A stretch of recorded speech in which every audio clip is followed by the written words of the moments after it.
All right. Good to go. Go ahead. All right, thank you. And let's see, I don't know if the owl is capturing me or not, but I'm here. I hope those of you on Zoom can hear us. My name is Bradley Flam. I'm the director of the Office of Sustainability here at Westchester University. And our office is proud to co-sponsor this series of talks with the Office for Research and Sponsored Programs and the Sustainability Council Scholarly and Creative Activities Committee. We're very happy that you joined us, whether you're here in person or joining us via Zoom. This is I believe it's the 7th presentation this semester, a series of 12. Please join us for every one of the remaining 5 sessions if you can. And a quick note, next week is the only time during this semester we will not be meeting in this room. All of sites is reserved next Wednesday, so we'll be meeting in SECC room 107. That'll be part of our promotion for next week's talk. But for now, let me just say thank you again, and I'm very happy to pass the podium to Professor Vanfosson.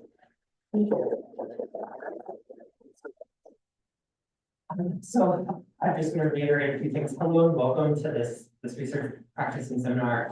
And I especially want to thank all of you who are taking time out of your days to be here. It means a lot to me and to the goals of the sustainability program. I especially want to shout out and thank Brad and Callie both who sustained this amazing program. I came 2 weeks ago and had my mind blown about mushrooms. And so I love how I get to experience such cool things from across campus. And so thank you all for being here. Today, I'm Jason Vanfosson from the English department, so I'll be sharing not kind of a traditional style of sustainability and research, but if it's okay with you all, I'd like to share a little bit of what I've been working on. As shown, the title of today's presentation is For All Its Problems, It's Mine, Writing and Sustaining Queer Appalachian Stories and Youth Literature. So since we have a diverse audience, I just want to begin by defining what is Appalachia, just so we're all on the same page. Is it a mountain range? Is it a culture? Is it a political construct? Is it a trail? The short answer, yes. Appalachia is all of those things and so much more. It is a mountain range that stretches from coastal Quebec down to northern Alabama and Georgia. It is a cultural identity, though not a homogeneous one, and includes many subcultures. It is a political construct created by Congress and President John F. Kennedy between 1960 and 1965 as part of defining the region for the Appalachian Regional Commission. And it also includes the famed Appalachian Trail. I want to point out a few things to locate us here today. If you look at this map, I want to acknowledge that where we are today in Pennsylvania technically locates us only 1 county away from the geographic features of Appalachia and the political definition of the region. Yet you may notice that despite the Appalachian region covering much of Pennsylvania, that area is now considered culturally Appalachia, whatever that means. Now that we are located in our space and place, I'll move us on.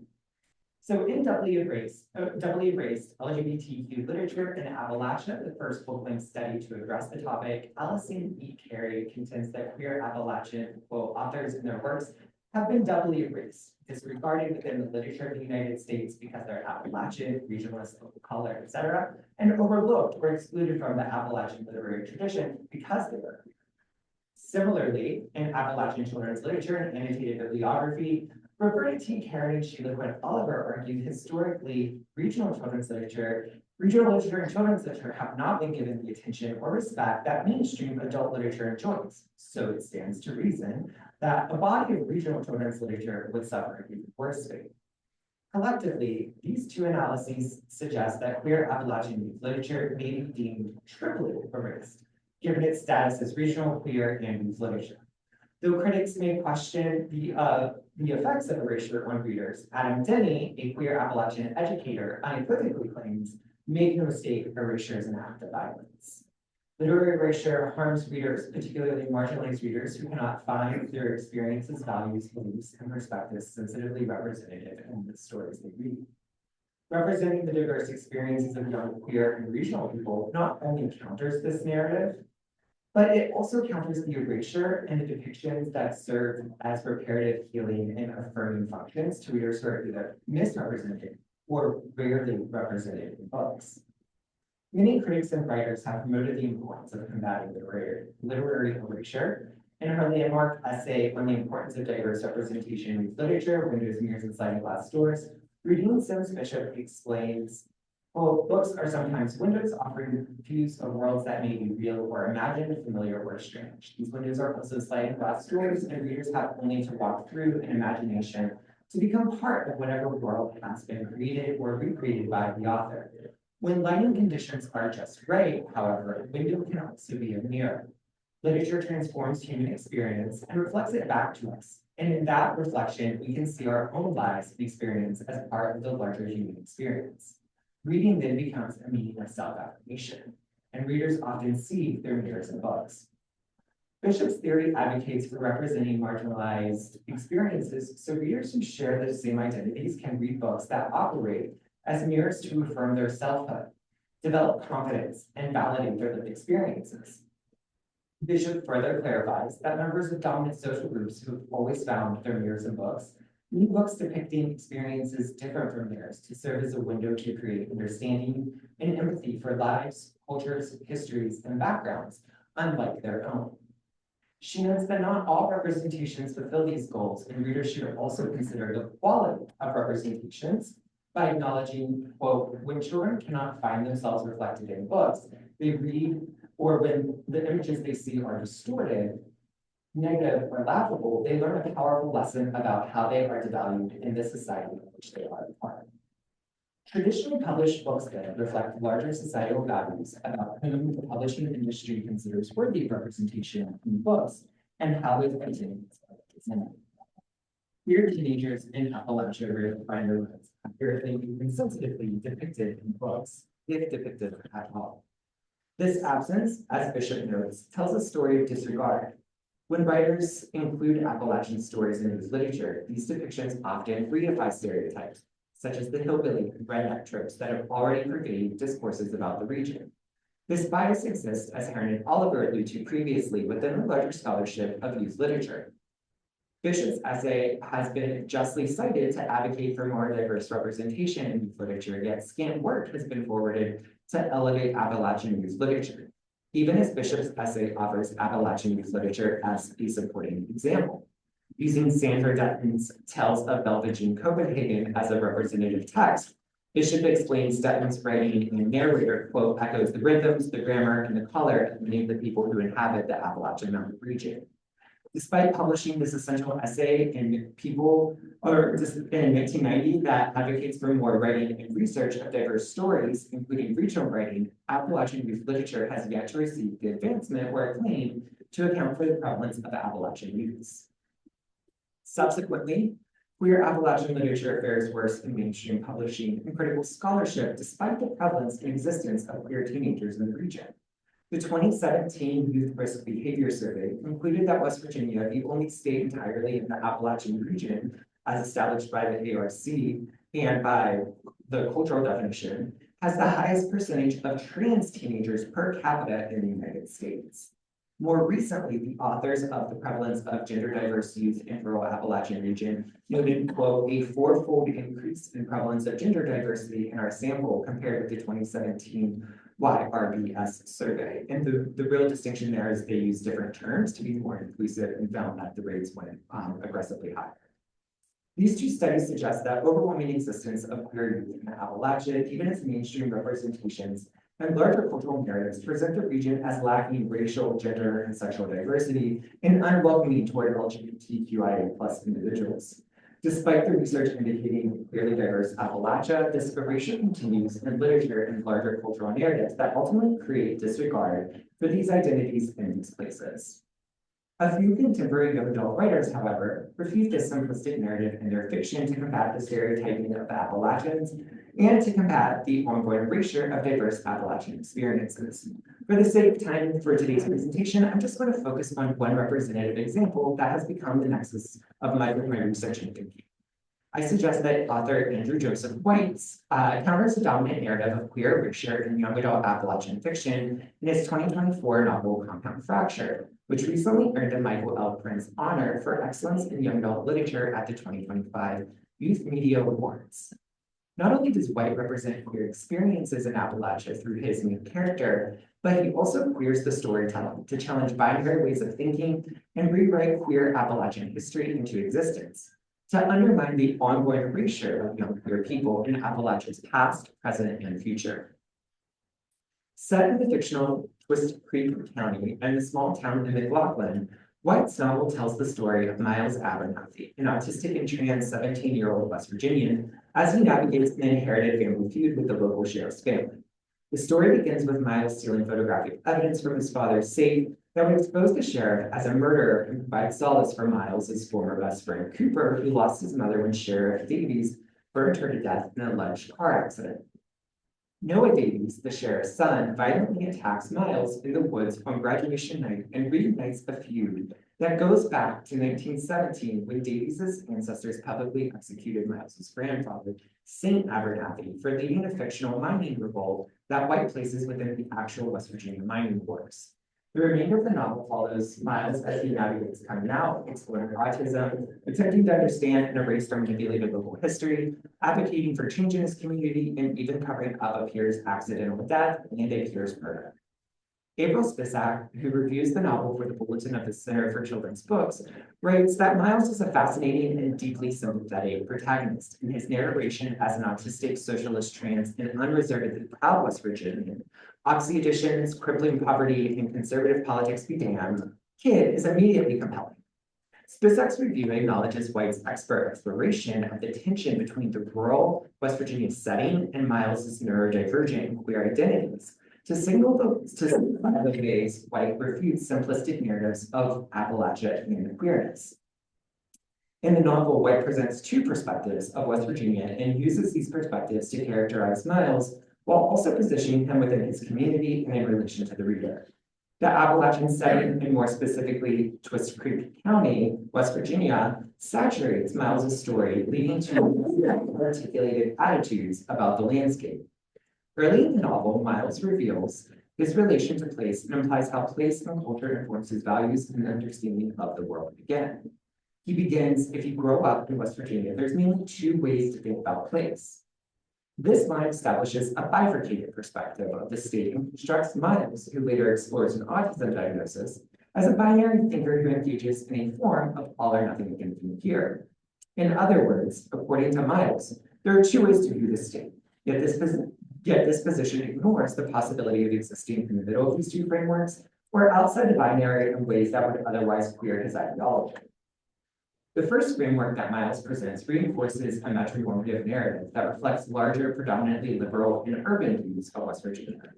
And elaborating on the two ways to think about the place, Miles explains, quote, the first is you hate it and you want to get out as soon as possible. This is the option that liberals love. They devour voyeuristic think pieces about Trump country and our obsession with voting against our own best interests. Titter condescendingly about how anybody with potential would never stay here long. And yeah, sure, a lot of people here are conservative assholes carrying Confederate flags. Sometimes our water ends up full of chemicals and our schools are struggling and our healthcare infrastructure sucks. So from an objective standpoint, I get it. Even though Miles does not align his own values with the first perspective, he expresses an empathetic understanding. The personal pronouns also work to locate Miles in place and position him in relation to urban places and people. Despite his progressive politics, Miles does not identify as a liberal. Rather, he identifies as a socialist, so he uses the third person plural pronoun they to distinguish himself here as other from even this group. Furthermore, he acknowledges the metronormative narrative put forward by the liberal perspective he summarizes by explaining how anybody with potential would never stay here long. J. Jack Halberstam first coined this term metronormativity in 2005. They explained metronormative narrative maps a story of migration onto the coming out narrative. While the story of coming out tends to function as a temporal trajectory within which a period of disclosure follows a long period of repression, the metronormative story of migration from country to town is a spatial narrative within which the subject moves to a place of tolerance after enduring life in a place of suspicion, persecution, and secrecy. In short, this narrative insists queer people must migrate to urban areas to find joy, love, and a future as a reward for living in a rural area. Even as Miles does not subscribe to this metronormative perspective, he knows it because of the pervasiveness of the voyeuristic think pieces and the implied pervasiveness of this narrative in media. In validating the hateful impulse of Appalachians, and specifically West Virginians, to quote, get out as soon as possible, Miles importantly references individual and systemic issues of the region. He does not deny the existence of Trump supporters and assholes carrying Confederate flags, but he also references the exploitative history of corporations and the lack of government investment and regulation in the region through real issues that have plagued Appalachia and West Virginia. For example, Miles alludes to the West Virginia water crisis of 2014 and the contaminated waterways of Parkersburg, where the local to us company DuPont knowingly dumped chemicals into rivers used for livestock and human consumption. On the other hand, Miles explicates the second framework for folks who are born and raised in West Virginia, of which he subscribes. He states, but I'm the second. The only way you'll get me to leave this state is in a body bag. For all its problems, it's mine. For all the overdose deaths, environmental disasters, and reactionary politics, West Virginia is mine. The Twist Creek County calamity is mine. The highest rate of trans kids in America is mine. The population crunched under the boot of a right-wing government are mine. Even if I don't like people, you know, it's hard not to give a shit about people as a whole. Despite Miles announcing that he will only leave this state in a body bag, he continues to enumerate systemic issues that affect individual residents and communities that make the area unattractive and unlivable to the presumed liberals mentioned in the previous paragraph. Yet White presents Miles to the reader in a way that characterizes Miles through place when he takes ownership of the state and declares, for all its problems, it's mine.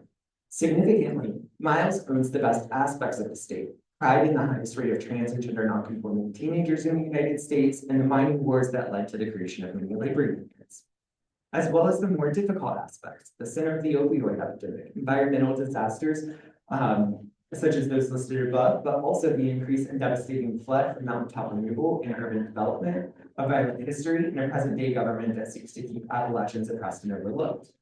In owning both aspects of the state and admitting that death is the only way to leave the state, Miles again refutes that metronormative narrative. He takes pride in his region, his state, and his community. Miles, who roots his experience firmly in place, shares his clear feelings of and about Appalachia, West Virginia, Twist Creek County, and McLaughlin. In describing the first way folks view West Virginia, Miles uses the word hate to describe one view. Notably, Miles does not tell the reader he loves West Virginia, the assumed and logical opposite of hate. Instead, Miles shows the reader his feelings through his ownership and examples of the complicated land and communities. White puts on the page the place where Miles exists to challenge stereotypes and highlights the tenuous love that can emerge for a place, especially a complicated place such as rural West Virginia, by including these two perspectives. White invites readers from outside the region to question their assumptions about West Virginia and Appalachia while affirming cultural insiders reading Miles' story. White also describes the political landscape of Appalachia in ways that illustrates Miles' socialist view to represent him as a queer body within this already queered space of Appalachia to further undo extensive queer erasure in Appalachian youth literature. Miles compares his present West Virginia to the one of his ancestors, saying, would have it. He explains, so much has changed since Saint was alive. Ain't any mines into Twist Creek County no more, and no unions neither. No history beyond what little we managed to scrape up in secret. Used to be that socialists were a real political party, now you can't even say the word without being told you're an anti-American far-left fuck. I mean, I am, but I don't appreciate the tone. Democrats all think we're Trump-drunk, illiterate hillbilly, self-sabotaging, too stupid or too proud to accept the help of clear the need. Republicans point at our property and dying communities and remind us that liberals don't care about us, which is funny because neither do they. Big city Democrats need someone to feel superior to, and Republicans need a voter base. That's how it works. Miles's rant that it indicates his political viewpoints becomes queer itself, as it, unlike his previous example of West Virginia perspectives, resists a binary perspective of political parties in the United States that creates dichotomies of Republican Democrat, conservative liberal, and right left. The refusal of binaries places Miles in a self-contained, the refusal of binaries places Miles as a self-identified socialist Though he acknowledges the meaninglessness of the term or party affiliation in a two-party system that replicates systems of power.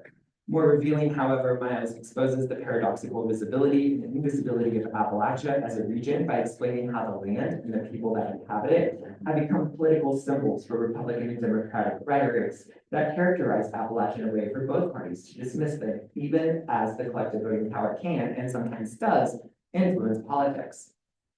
Moreover, Miles takes this opportunity to subtly indicate that history has continuously been erased, and the impetus to recover and rewrite it falls on present-day residents seeking a different version, when he notes that the town has no history beyond what little we managed to scrape up in secret.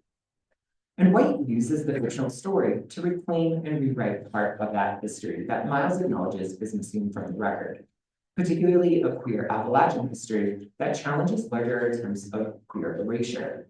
The novel immediately begins the theme of historical erasure on the first page. White presents a Wikipedia-like entry for the Twist Creek Calamity, a fictional labor riot inserted into the very real West Virginia coal mining wars. This entry ends with an acknowledgement that while one of the deadliest labor conflicts in American history, it is often overlooked due to a lack of reporting of firsthand accounts. The Twist Creek Calamity informs and propels the novel forward. The lack of information and reporting about the event drives much of the subplot of the novel as Miles seeks to use archival research to understand his current social dynamics and intergenerational feud. Notably, this overlooked moment in history reflects a larger claim that those in power write the historical record and suppress the counter-narratives of marginalized people who suffer oppressive regimes. In this instance, the open source encyclopedia entry explains that the piece resulted in a law enforcement victory. This entry, which precedes the first chapter, establishes a lack of a complete history that allows the victims and survivors of the historical record, striking minors in this case, to write the needed counter-narrative and reimagine a new, different, and diverse past. White's a revisionist story for the West Virginia mine wars that simultaneously includes fictional queer history into one of the largest labor movements of the 20th century. When Miles wakes in the hospital for the first time after Noah and his cronies attack, he encounters his great-great-grandfather, St. Abernathy, who was killed by Davy's ancestor by driving a railroad spike through his throat during the Twist Creek Calamity. Saint haunts Miles throughout the novel in pivotal moments of the plot where Miles's present day intersects with Saint's past and legacy. Because of the railroad spike that still punctures Saint's throat, he cannot speak. Miles does not know much about Saint, outside of his involvement with an illegal coal mining movement, leading to the based on true events, mine wars, in the novel. Yet this lack of knowledge does not come from a lack of trying to learn about his ancestors. Miles explains there are some things about Saint I ain't been able to put together quite right. Nothing suspicious because historical records get lost all the time, and when you're poor, you might never have a record at all, but it's still annoying. There's no birth certificate, no parents' names, no history before he started working for the coal company. Miles attributes the historical erasure to the socioeconomic status of Saint, and he is right to make that speculation given the way that working class communities in rural areas in the early 20th century often did not have any documentation processes that required items like a birth certificate or the lack of support and complete disregard for rural working class Appalachians. Miles takes this one step further and speculates that a person only becomes worth writing into existence when used for labor, since no record of Saint existed until he, quote, started working for the coal company. This lack of history leaves Miles to piece together the aspects of his Appalachian ancestry and his queer ancestry, even as the history informs his present-day experiences through this intergenerational family rivalry. Using family photographs and other ephemera, Miles seeks to understand how this history continues to manifest in his life today. He speculates about Saint's possible queerness and acknowledges criticisms for such speculations. When studying an old photo of Saint, Saint's daughter, and an unnamed man, Miles ponders, "And who is that?" I want to ask him, as it pointed to the dark-haired miner by his side. Can I commit the cardinal sin of historians and ask if y'all were gay? Miles's question reflects awareness of contemporary debates in queer history between historicism and presentism. Cassie DeGroot defines historicism and explains its framework's challenges for studying queer history, noting mere historicism, methodology which focuses strongly on concrete historical events, and only rigorously cautions interpretation and and uses historical events as a standard of value, relies heavily on legal and medical terms. These terms are often dissonant with the highly subjective social hierarchy of gender nonconformity and homoerotic desire, because queerness was only historically defined in these spheres in order to criminalize it or to medicalize it. On the other hand, presentism applies contemporary identities and labels that were not yet named or socially constructed to historical figures, actions, and experiences. In wondering if Saint is gay and describing the question as a cardinal sin of historians, Miles applies a presentism framework in which he employs terms that did not exist to Saint during his life that practically ended in 1917. The Oxford English Dictionary indicates the word gay may have ambiguously been used to mean homosexual in 1922, but confirms in 1934 the term started to align with our own contemporary understanding of the word. DeGroot explains the complications of assigning present-day identities to historical people, and she suggests, quote, queer people existed before contemporary labels to define them, so they could not access or prescribe to the terms. Since they could not self-identify with modern grouping and labeling, it is problematic to use those labels posthumously to validate queer identity. White, however, uses the advantage of the fictional world to rewrite history in ways that undoes the real queer erasure in history that informs contemporary ideas and biases about sexual identity, particularly in stories that have been doubly or triply erased. After his accident, Miles begins taking his doctor-prescribed oxycodone to cope with the pain, but he also hesitates and wants to stop taking it because his father previously misused oxycodone. Miles hopes to avoid a similar misuse. While coping with withdrawal symptoms, Miles walks to the burned-down theater where his great-great-grandfather died. He makes this journey in the middle of the night to embrace the cool air. Saint again appears to Miles. Miles reflects on the gender policing he experienced as a young person from his parents before realizing that Saint would know that Miles is trans. Miles then mumbles to Saint, probably not the descendant you were expecting, indicating that he does not think Saint expected to have a trans grandson. Saint then unbuttons the top of his shirt and reveals a, quote, stitched together garment, awkward but solidly made, pieced together from white linen and some top fabric. Miles immediately recognizes the fabric as a chest binder, indicating that Saint is trans too. By previously setting up the historicism and presentism debate, White provides Miles and the reader a queer Appalachian ancestor who represents the many trans people who lived, worked, and thrived in Appalachia in the past, and those who still call those mountains home. Saint's character as a trans specter clearly tells the reader that queer people have always existed in the Appalachian Mountains, even if he must go outside of the historical record to write queer existence into this. My hope today is that you got a glimpse into how one young adult author is challenging the stereotypes of Appalachia and undoes decades of queer erasure. There are several other writers who are representing queer Appalachia in their stories for young readers to varying levels of success. In middle grade literature, Ash Van Waterloo's Cattywampus is the only novel to feature an intersex main character. Significantly, this novel takes up Appalachian stories and tales.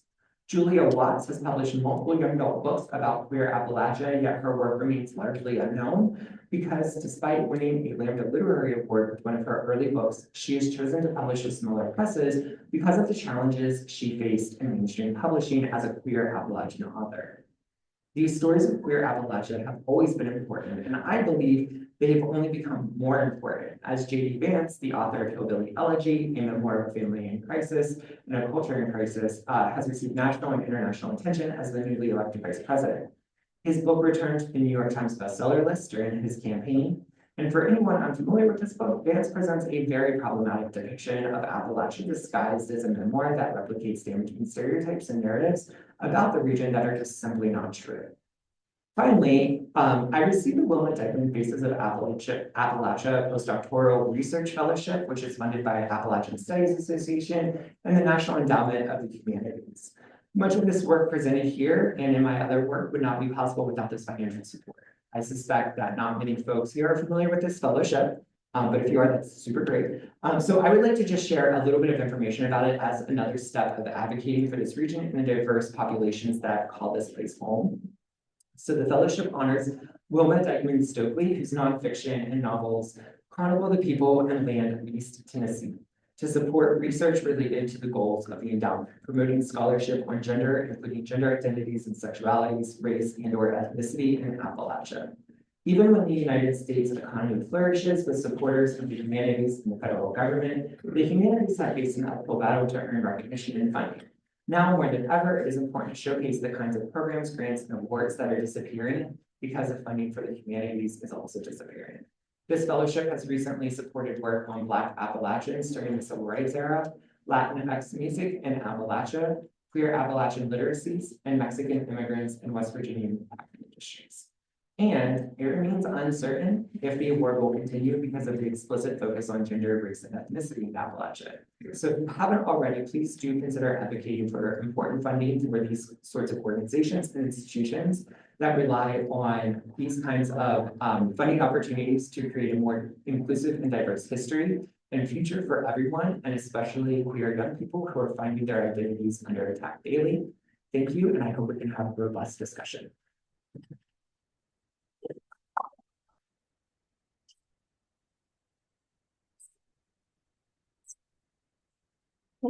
That would be fun. The camera never seems to do what we want it to do. And I'll make the Zoom people a little bit bigger, so they're welcome to ask questions as well.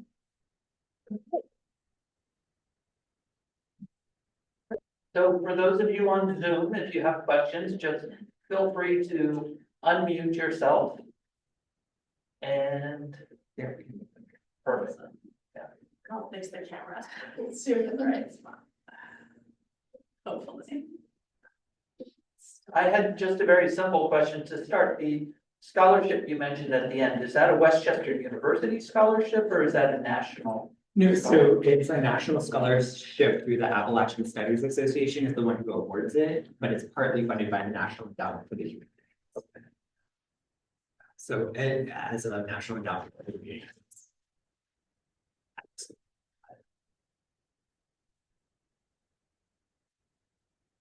Looks like Cheryl might have a comment. Yeah, hi, and thank you, Jason, for that talk. I really appreciate being introduced to, a lot of stuff that, as you note, right, I have no idea about. I'm in the middle of teaching Lit 165 topics in Lit on that kind of looks at literature as activism or tries to figure out the level of different types of genres and whether they can make change in the world. So, I mean, do you consider this type of fiction a type of activism? And, how do you see its, the work it's doing in the world? And I'm sorry if you were, of course, touching on this in the whole presentation. My audio isn't great, so if you could just make it maybe a little bit more salient, I'd appreciate it. Yeah, absolutely. I mean, I think for me, especially in the category of youth literature, there is always kind of an activist connection. Do you does it help if I move over here? No, it doesn't. Okay, it's okay. But I was like, maybe. But in the context of youth literature, for me, it always has some sort of activist quality, right? Because when we think about what does youth literature do, a lot of times it's sharing those cultural values that we kind of hold. So it's more implicit, but kind of collectively, it just adds like a tiny drop to like a larger story of where we are at a culture. So yes, in terms of youth literature, this book specifically in this kind of work, I do think is participating more in a explicitly activist approach of kind of challenging some of these stereotypes, challenging individual perspectives and ideas. And so I think this kind of work allows both adult readers, because it is in the library market, but also teen readers to kind of use that kind of windows, mirrors, sliding glass doors perspective, so that not only are they seeing themselves, but for a lot of people, Appalachia is this like weird thing that they know is part of our country, but they don't know what it is, or they have a lot of assumptions about it that are wrong, but they've kind of been fed from larger projects of like, video kind of exclusively going to like hillbilly stereotypes or redneck stereotypes, right? And so a book like this that engages those stereotypes and then undermines it, and then also kind of shows more of that diversity, I think can be an activist project where it's activism as empathy and understanding so that we can create a larger collective. I'm not sure if that fully answers your question. Yeah, and it also like showing people in Appalachia, right, that these types of lives are possible and are, as you're saying, have always been here, right? So it's got like an internal and external kind of activist component, it seems to me. Thank you. Yeah, absolutely. And I do think it's that like internal, external, like it's for both, right? It's affirming, but also there are people in Appalachia who are Confederate flag assholes who think that trans people don't exist in West Virginia. And this, you know, challenges that. Other questions? And I'm curious about the definition of Appalachian culture, because you've made several references to the stereotypes and the J.D. Vance description of Appalachia that I trust you, we should challenge and question. But it sounds like Miles, the protagonist in this book, really represents a lot of characteristics that would go against these stereotypes. But is there a way to sort of define Appalachian culture in a way that is more accurate and compassionate than these stereotypes that are part of the popular culture? I mean, the thing that I've been really researching and thinking, because this is a question that I've been trying to think like, okay, if this is our narrative, how do we think about what is that counter narrative, right? And a counter narrative that's expansive and inclusive as well. And I think for me, one of the issues is a stereotype is just like the high notes, right? Like these stereotypes do exist in Appalachia, but it's not the majority of people in Appalachia. And so I think for me, it's about being very specific because there isn't an Appalachian culture, right? Like even if we look at just like anything, right? There is no such thing as a Westchester culture, right? But we can say that there's like Westchester and then insert subgroup here culture. And I think that's probably, for me, the approach that I've been taking in my research is how can we narrow it down to specifics? Because there's even regional debates within Appalachia between Northern Appalachia, Central Appalachia, Southern Appalachia, and all kind of different, right? Like there's ongoing debates about how you even say it. Is it Appalachia or Appalachia? Like, and so I think rather than fighting about some of those things, for me, it's helpful to think about, okay, if these are the stereotypes that are being put out that are actively harming people, how can we get culturally specific to understand what's really happening here and what is that actual culture so that we can represent the sensitive realness here, right? And I think that Miles is a great example of that because he doesn't shy away, like White doesn't shy away from those stereotypes. Like they're there, but they're also challenged and they're also like, this isn't all that there is. So I think it's kind of like show it and destroy it is like little bit by little bit, if that makes sense. Yeah, I like there is a old book in Appalachian studies on defining like Appalachian values that's like the touchstone that everyone goes to for defining Appalachian culture. And everyone, like no one can agree on this in the field, right? So I don't think that there is any sort of culture, but it's not what's there. Good. If that helps. Hey, go ahead and zoom.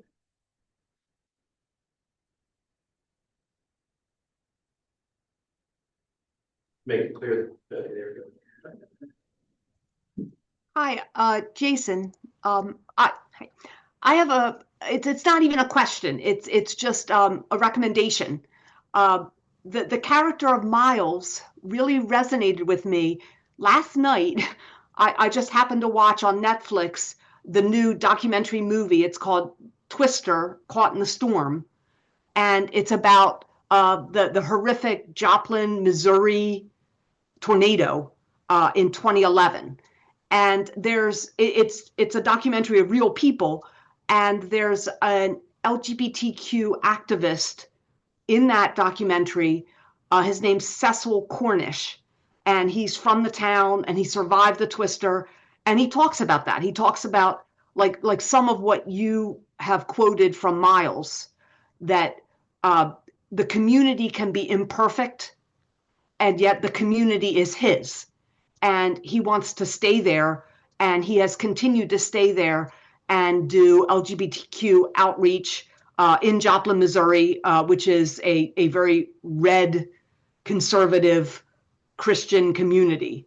And so I just wanted to point that out to you, and I don't know about commonalities and your interest. Yeah, no, I really appreciate that, BG. I saw that on Netflix the other day and I was like, I'll watch that someday, but maybe I'll watch that this weekend.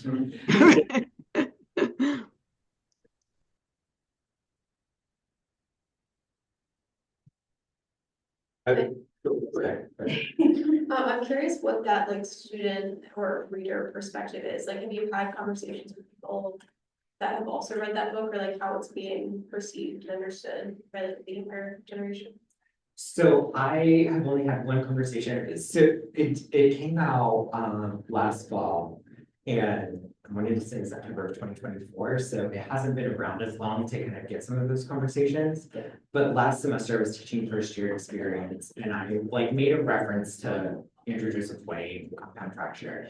And like I had this student in my FYA class that was just like, oh my God, I love that book. I read it in a weekend and like was so excited to talk to me about it. And so that person, I don't think it's from Appalachia, but that person was very excited about like kind of like what this book was doing. So I think that it is resonating in some ways. So the Prince Award was just announced in January, and usually libraries start to like get those books in, and so more readers start to like pick those up too as well, because people are thinking about things. But I know that he's a very popular author from his other works, which are not Appalachian focused. So I imagine if there are some conversations I just haven't been privy to that. Have you read it? I No, not. but Let me know. You let me know. well, So. Yeah, I'm not sure what direction I want to come at this from as a former middle school librarian and as a person whose parents grew up in Perry County, Pennsylvania. Are you familiar with Perry County, Pennsylvania? So my father identifies as being from Appalachia. And so I think it was pointed out to me that that's a distinction. A Mason-Dixon line distinction. North of it, it's Appalachia. South of it, it's Appalachian. And so I have childhood memories of going to visit my grandmother, my aunts and uncles in Perry County by going over the Sterrett's Gap from, so my father's family is originally from Shippensburg, but my grandfather went at first in his lineage to go to college, went to Shippensburg, got a teaching degree, went over, yay for what became Pashy, right? And was the math teacher in Newport, Pennsylvania at the high school. And when we go over Sterrett's Gap, we would occasionally see this family, particularly this woman who smoked a corncob pipe, was barefoot year round, and lived in a tar paper shack at the top. So if that's not an Appalachian stereotype, I don't know what is. Right. But then my family was generally, they lived in the town, which is kind of a depressed Appalachian town, used to have a tannery, but they were, my grandfather was, I think of him as the town intellectual, which meant that he could drink any other person under the table and still be coherent. He was kind of notorious for that. That's a skill. Yeah, so I don't know where I'm going with this. I'm pushing back a little bit on the culture of Northern Appalachia not being part of that, but maybe it's because I don't know enough about what the history is, because we're the Scots-Irish, German, English, which were the people that stayed, the ones that became Appalachian culture, I think, started in Pennsylvania, migrated down the valleys there. So there's definitely ancestral connections. Yeah, and like to be clear, like I'm a fan of like not gatekeeping that term or culture or anything, right? And so I consider Pennsylvania to be part of Appalachia, right? And there's actually some really cool, so I'm obviously coming at this from an English perspective, but there's a lot of like really cool organizations that have sprung out to support like Northern Appalachian writers because they've been kind of excluded for so long from Appalachian conversations. And so, yeah, like again, like one, those stereotypes for sure do exist. They exist kind of everywhere, right? And they exist in this state. Our state is mostly part of Appalachia, right? And so I think like it's on us to like acknowledge that too, to know that like both the mountains are here, like we have a responsibility to the land, but we also have like this culture, and it's not the same necessarily as like Southern Appalachian culture, whatever that is, right? But like there is like this part of it. And it's often ignored, anything about the Mason-Dixon line. And there's a podcast called Appalachia. And they just did this survey with their listeners and had people call in, like, how do you pronounce, like, they give them a script, like, my name is so-and-so, and I'm from this place. And I say it and like said Appalachia, right? Or Appalachia. And so they've now kind of done an informal study, and it's very much in alignment, right? That it's this northern thing where Appalachia is a northern sound, which really comes from that Appalachian Trail from New England. So the people who often like are from Appalachia, like from Mason-Dixon line down, say Appalachia, but the reason it's from Appalachia above is because it infiltrated actually from a further New England accent and migrated downward to the Mason-Dixon line. So it's an easy way to kind of know, like, if you're saying you're from Appalachia or Appalachia, usually it's a good indicator whether or Central Southern. Just another connection. So one of my cousins that I'm the closest to, that side of the family is queer and lives with her wife in the DC area and is Christian. So the binaries are just, you throw them out the window. Yeah. So she's very Christian, but she's an activist in getting the Methodist Church to ordain gay people. And see, like, I feel like that is also just like such an Appalachian thing to do, to be like, this is part of like being raised Christian. I'm just gonna fight for it, right? Like, I'm gonna fight for our existence. Yeah, so I love that story. Sure. Yeah, I just want to take it back to, where Walt started the whole library question. Are these books available in Appalachian public and school libraries? I mean, as far as I know, I've seen them at in where I'm from. So like Marion County, I did check there. They have them in the libraries there. So I can't speak for obviously all of Appalachia. I do know that like this is a book that has been kind of celebrated by more of an adult audience that reads young adult for Appalachian purposes. And I know that there's been a lot of buzz about it, especially after it did win the Prince honor. So I think I can't confidently say one way or another if these books are easily available, but I do think that like there's at least some sort of circulation happening in that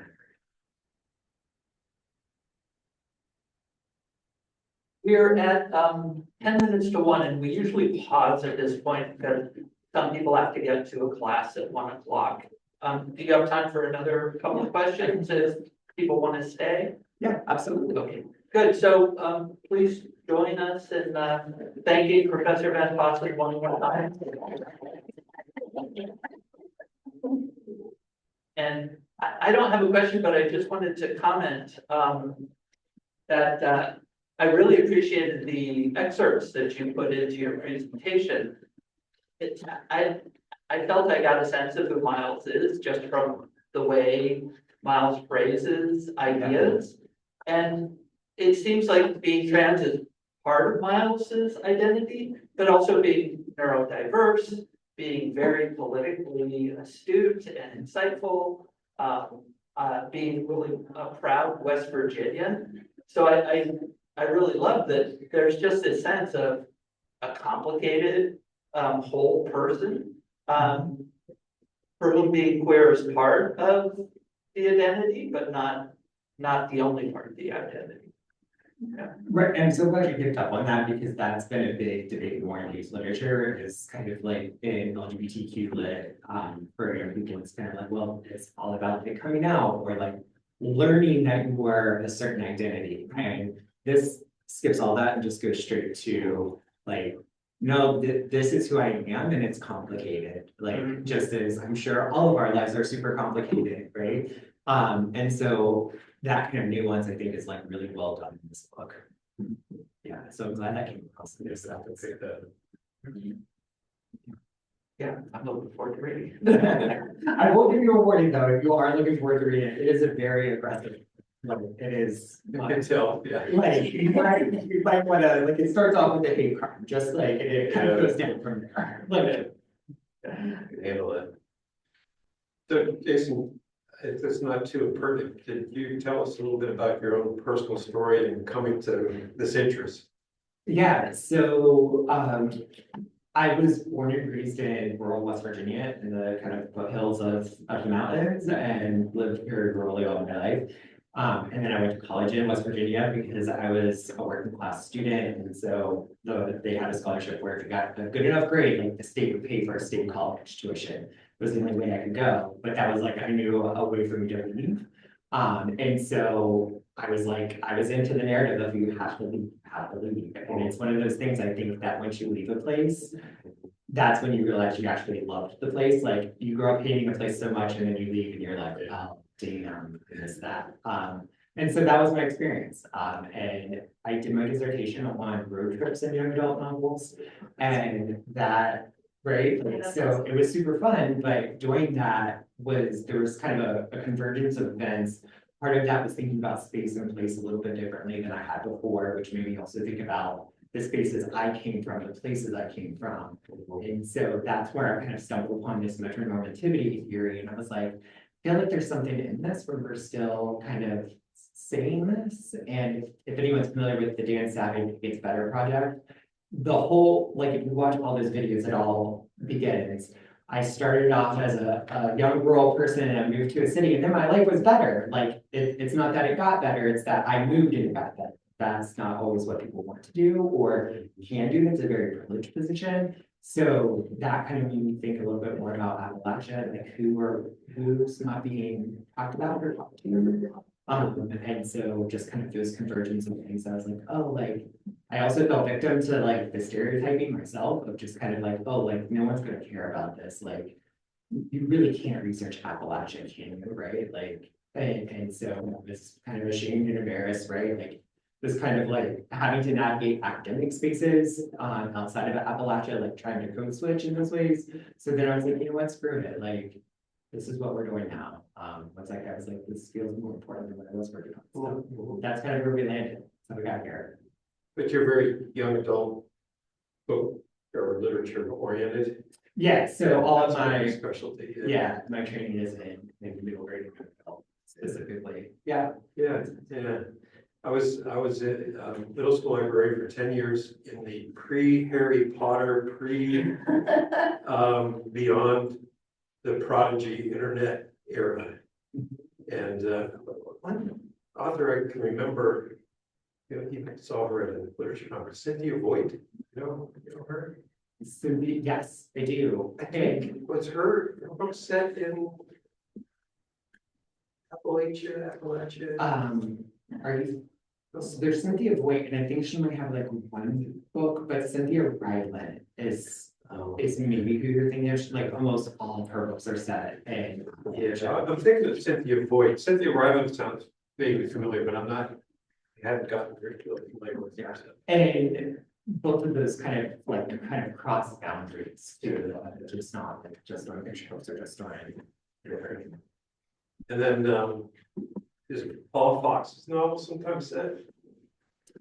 I believe so. That's Like One-Eyed Cat.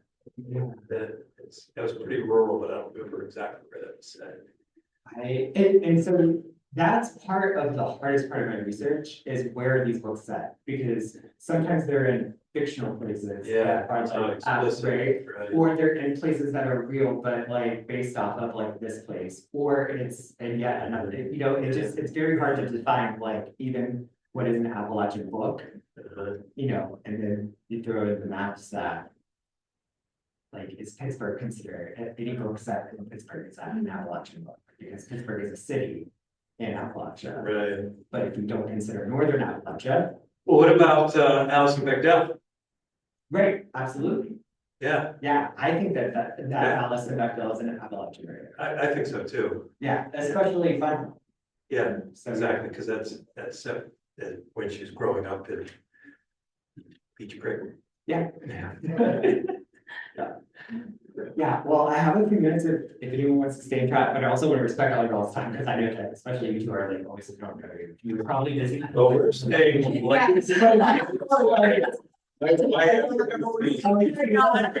Thanks for being here, everybody on Zoom. Thanks for staying.